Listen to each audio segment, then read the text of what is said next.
എന്തുകൊണ്ടാണ് മുസ്ലിം സമുദായം LDFിനെ കൈയൊഴിയുന്നത് എന്ന് അതിന് നേതൃത്വം നൽകുന്ന മുന്നണിക്ക് നേതൃത്വം നൽകുന്ന CPM-ഉം LDFിലെ ഘടക കക്ഷികളും വളരെ ഗൗരവത്തോടു കൂടി ആലോചിക്കേണ്ടതുണ്ട്.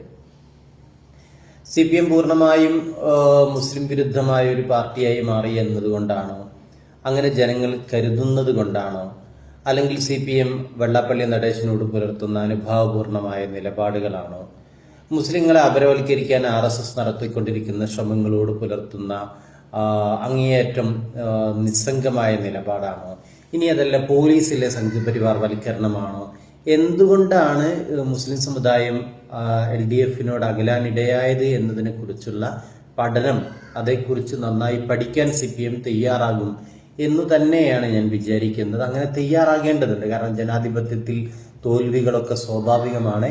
ആ തോൽവികൾ ഉണ്ടാകുന്ന സമയത്ത് എന്തുകൊണ്ട് തോറ്റു എന്നതിനെ കുറിച്ച് പഠിക്കുകയും തെറ്റുകളുണ്ടെങ്കിൽ തിരുത്തി മുന്നോട്ട് പോവുകയും ചെയ്യുക എന്നതാണ് ഏതൊരു ജനാധിപത്യ പ്രസ്ഥാനത്തിന്റെയും ഏറ്റവും അടിസ്ഥാനപരമായ ബാധ്യത എന്ന് പറയുന്നത്. എല്ലാ കാലത്തും ഒരു പാർട്ടി ജയിക്കുക, ഒരു മുന്നണി ജയിക്കുക, ഒരു പാർട്ടിക്ക് ആധിപത്യം ഉണ്ടാവുക എന്നതൊന്നും ജനാധിപത്യത്തിൽ നടപ്പുള്ള കാര്യമല്ല.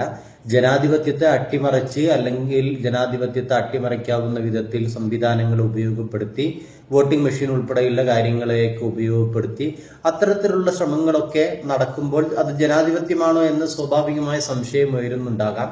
പക്ഷേ കേരളം പോലൊരു സംസ്ഥാനത്ത് തദ്ദേശ തെരഞ്ഞെടുപ്പുകളിലൊക്കെ അത്തരത്തിലുള്ള അട്ടിമറികളാണ് നടന്നത് എന്ന് കരുതാനുള്ള ഒരു ന്യായവുമില്ല. മറിച്ച് ജനവിധിയെ അതിന്റെ എല്ലാ അർത്ഥത്തിലും അംഗീകരിക്കുകയും തെറ്റുകളുണ്ടെങ്കിൽ തിരുത്തി മുന്നോട്ട് പോവുകയുമാണ് ചെയ്യേണ്ടത്.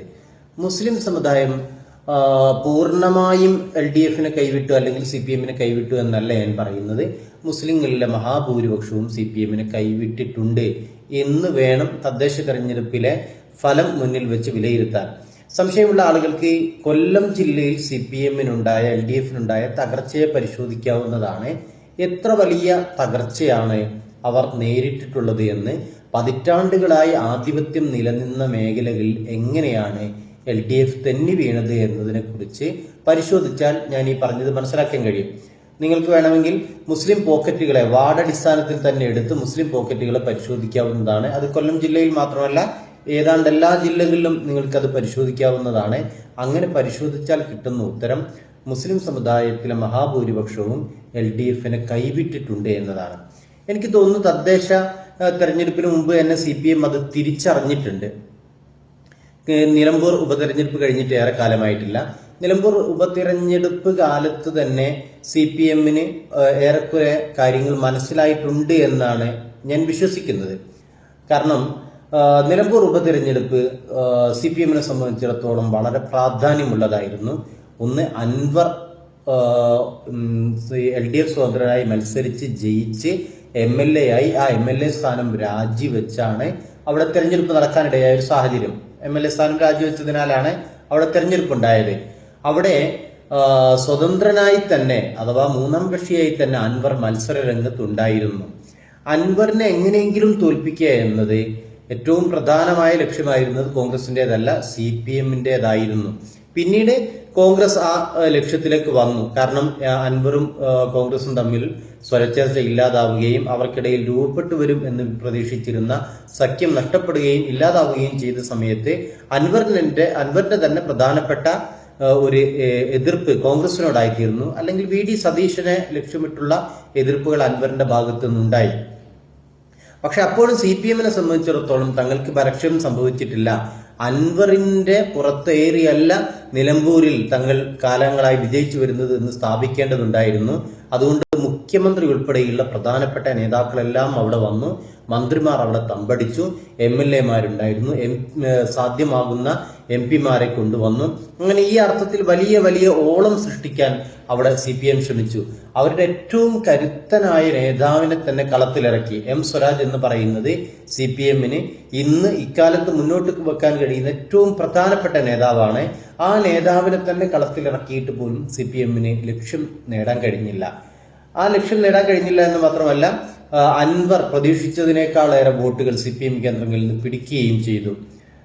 മുസ്ലിം വോട്ടുകൾ ലക്ഷ്യമിട്ടിരുന്നു CPM എന്നാണ് ഞാൻ വിചാരിക്കുന്നത്. പക്ഷേ മുസ്ലിം വോട്ടുകളും ഏറെക്കുറെയും ഒന്നുകിൽ അൻവറിലേക്ക് അല്ലെങ്കിൽ കോൺഗ്രസിലേക്ക് ഒഴുകി പോകുന്നത് കാണുകയാണ്. അപ്പോഴും പറയുന്നത് പൂർണ്ണമായും എന്ന അർത്ഥത്തിലല്ല. CPM പ്രതീക്ഷിച്ചിരുന്ന വോട്ടുകളിൽ പലതും അൻവറിലേക്കോ കോൺഗ്രസിലേക്കോ നീങ്ങിപ്പോയി എന്നതൊരു യാഥാർത്ഥ്യമാണ്. അത് CPMനെ സംബന്ധിച്ചിടത്തോളം പാഠം പഠിക്കാനുള്ള ഒരു അവസരമായിരുന്നു. പക്ഷെ അവർ പഠിക്കുകയല്ല ചെയ്തത്, അവർ അതിനെ മറ്റൊരു തരത്തിൽ മറികടക്കാനാണ് ശ്രമിച്ചത്. അത് ഏത് തരത്തിലാണെന്ന് ചോദിച്ചാൽ വെള്ളാപ്പള്ളി നടേശനെ പോലുള്ള ആളുകളെ ഒപ്പം നിർത്തുന്നു. വെള്ളാപ്പള്ളി നടേശൻ എന്താണ് കഴിഞ്ഞ കുറെ കാലങ്ങളായി ചെയ്തുകൊണ്ടിരിക്കുന്നത് എന്ന് സാമാന്യ ബുദ്ധിയുള്ള എല്ലാ ആളുകൾക്കും അറിയാം. അങ്ങേര് നിരന്തരമായി വർഗീയത പറയുകയാണ്, മുസ്ലിങ്ങളെ പണ്ട് പറയുകയാണ്, മലപ്പുറത്ത് ആക്ഷേപിക്കുകയാണ്, മലപ്പുറത്ത് മറ്റുള്ള ആളുകൾക്കൊന്നും ജീവിക്കാൻ കഴിയുന്നില്ല എന്ന് പറയുകയാണ്. ഈ തരത്തിൽ കൊടിയ വർഗീയത എന്ന് പറയാവുന്ന വാചകങ്ങൾ, പരാമർശങ്ങൾ നിരന്തരമായി നടത്തിയിട്ടും വെള്ളാപ്പള്ളി നടേശനെ ഒപ്പം ചേർക്കാനും വെള്ളാപ്പള്ളിയെ കാറിൽ കയറ്റാനും ആഗോള അയ്യപ്പ സംഗമത്തിലേക്ക് കൊണ്ടുവരാനുമൊക്കെ സംസ്ഥാനത്തിന്റെ മുഖ്യമന്ത്രി തന്നെ തയ്യാറാകുന്ന കാഴ്ച നമ്മൾ കാണുകയുണ്ടായി. വെള്ളാപ്പള്ളി നടത്തിയ പ്രസ്താവനയെ ഓരോന്നെടുത്ത് ഇങ്ങനെ ഇഴകീര് പരിശോധിക്കണം എന്ന് ഞാൻ വിചാരിക്കുന്നില്ല. അത് നമ്മുടെ മുമ്പിലുള്ളതാണ്. വെള്ളാപ്പള്ളി എന്താണ് പറയുന്നത് എന്ന്, എന്താണ് പറഞ്ഞുകൊണ്ടിരിക്കുന്നത് എന്ന്. പക്ഷെ ആ വെള്ളാപ്പള്ളിയെ ഒപ്പം നിർത്തിയിട്ട് മുസ്ലിം വോട്ട് കിട്ടിയിട്ടില്ലെങ്കിലും ഹിന്ദു വോട്ടുകൾ ഏകീകരിക്കുകയും അതുവഴി തങ്ങൾക്ക് വിജയം നേടുകയും ചെയ്യാമെന്ന ഒരു തന്ത്രത്തിലേക്ക് CPM മാറിയോ എന്ന് ഞാൻ സംശയിക്കുകയാണ്. ആ തന്ത്രത്തിന്റെ ഭാഗമായാണ് യഥാർത്ഥത്തിൽ മുസ്ലിം ലീഗിനെ പോലും വർഗീയ പാർട്ടിയാണ് എന്ന് പറയുന്ന തരത്തിലേക്ക് CPM ചൂടുമാറ്റിയത്. നോക്കൂ, കുറച്ച് മാസങ്ങൾക്കപ്പുറത്ത് മുസ്ലിം ലീഗിനെ ഒപ്പം കിട്ടുമോ എന്ന് ആലോചിച്ച പാർട്ടിയാണ് CPIM.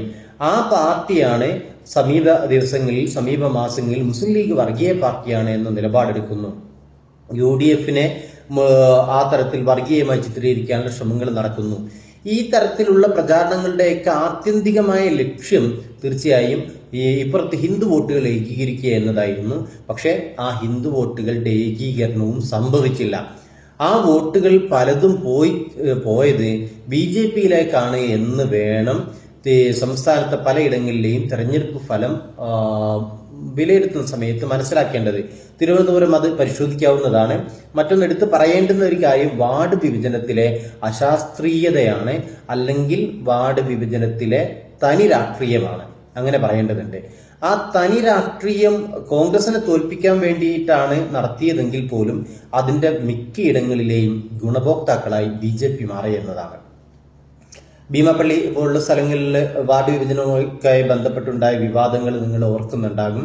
കോഴിക്കോട് ചാലപ്പുറം വാർഡ് വിഭജിച്ച സമയത്ത് തന്നെ ആ വിഭജനം BJPക്ക് അനുകൂലമായി തീരുമെന്ന് അവിടുത്തെ കോൺഗ്രസിന്റെയും ലീഗിന്റെയൊക്കെ നേതാക്കൾ പറഞ്ഞിരുന്നതാണ്. പക്ഷെ അതൊന്നും മുഖവിലക്കെടുക്കപ്പെട്ടില്ല. അവിടെ പ്രതീക്ഷിച്ചതുപോലെ BJPയുടെ സ്ഥാനാർത്ഥി ജയിച്ചു കയറുകയും ചെയ്തു. കോഴിക്കോട് കോർപ്പറേഷൻ പരിധിയിലെ BJP സ്ഥാനാർത്ഥികളുടെ അല്ലെങ്കിൽ BJPയുടെ വളർച്ച അതിശയകരമാണ് എന്ന് പറയേണ്ടിയിരിക്കുന്നു. BJP ഈ തരത്തിൽ എങ്ങനെയാണ് 14 സീറ്റാണ് നേടിയതെന്നാണ് ഞാൻ വിചാരിക്കുന്നത്. ആ തരത്തിലേക്ക് എങ്ങനെയാണ് കോഴിക്കോട് നഗരപരിധിയിൽ BJP മാറിയത്, വളർന്നത് എന്ന് ഈ കോഴിക്കോട്ടെ എല്ലാ പാർട്ടികളും, എല്ലാ മതനിരപേക്ഷ പാർട്ടികളും കാര്യഗൗരവത്തോടു കൂടി ആലോചിക്കുകയും ആ BJP വളർച്ചയെ തടയാൻ ഉതകുന്ന വിധത്തിലുള്ള പദ്ധതികൾ നിയമസഭാ തെരഞ്ഞെടുപ്പിന് മുമ്പ് ആവിഷ്കരിക്കുകയും ചെയ്യേണ്ടതുണ്ട്. കോഴിക്കോട്ട് BJP വളരുന്നു എന്ന് പറയുന്ന സമയത്ത് അതിനവർ എന്ത് തന്ത്രമാണ് പുറത്തെടുത്തത് എന്നതുകൂടി പരിശോധിക്കേണ്ടതാണ്. ഞാൻ മനസ്സിലാക്കുന്ന കാര്യം, തിരുവനന്തപുരത്താണെങ്കിലും കോഴിക്കോട്ടാണെങ്കിലും മനസ്സിലാക്കുന്ന ഒരു കാര്യം പറയാം. കഴിഞ്ഞ ലോക്സഭാ തെരഞ്ഞെടുപ്പ് കാലത്ത് തൃശ്ശൂരിൽ BJP പയറ്റിയ ഒരു തന്ത്രമുണ്ട്. ആ തന്ത്രം ആളില്ലാത്ത വീടുകളിൽ കൂടുതൽ കാലങ്ങളായി ഒഴിഞ്ഞു കിടക്കുന്ന ഫ്ളാറ്റുകളിൽ ഇവിടേക്ക് ആളുകളെ കൊണ്ടിരുത്തുകയും അവിടെ അവരുടെ പേരിൽ വോട്ട് ചേർക്കുകയും അങ്ങനെ വോട്ടിന്റെ വലിയ പെരുപ്പമുണ്ടാക്കുകയും ചെയ്തു. തൃശ്ശൂരിൽ ഇത് നന്നായി കണ്ടതാണ്. തിരുവനന്തപുരത്ത് തന്നെ ഇതുമായി ബന്ധപ്പെട്ട ആരോപണം ഉണ്ടായിട്ടുണ്ട്. അവിടെ ആം ആദ്മി പാർട്ടി സ്ഥാനാർത്ഥിക്ക് വേണ്ടി മത്സരിച്ച ഒരു വനിതയാണ്. അവർ ചില വീടുകളിലൊക്കെ പോയ സമയത്ത് അവിടെ ആ വീട്ടുകാരല്ലാത്ത പലരുടെയും വോട്ടുകൾ ചേർത്തതായി അവർ ചൂണ്ടിക്കാണിക്കുകയും അത് സാമൂഹിക മാധ്യമങ്ങളിൽ ചർച്ചയാവുകയും ചെയ്തിരുന്നു. എന്തായിരുന്നാലും ഇത്തരത്തിലുള്ള കൂട്ടിച്ചേർക്കലുകൾ നടന്നിട്ടുണ്ടോ എന്നത് പരിശോധിക്കേണ്ടതാണ്. പ്രത്യേകിച്ച് കോഴിക്കോട്, തൃശ്ശൂര്, തിരുവനന്തപുരം, കൊച്ചി എന്നൊക്കെ പറയുന്നത് ഫ്ളാറ്റുകൾ ധാരാളമായി ഉയർന്നു വരുന്ന എന്ന് പറഞ്ഞാൽ നമ്മുടെ സാമ്പ്രദായികമായ താമസ സൗകര്യങ്ങളിൽ നിന്ന് വ്യത്യസ്തമായി ഭവന സമുച്ചയങ്ങൾ ഉയർന്നു വരുന്ന സ്ഥലങ്ങളാണ്.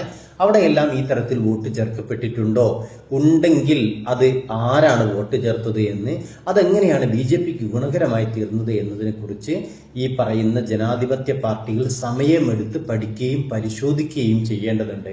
തിരുവനന്തപുരത്ത് കോർപ്പറേഷൻ BJP ഭരിക്കുന്നു.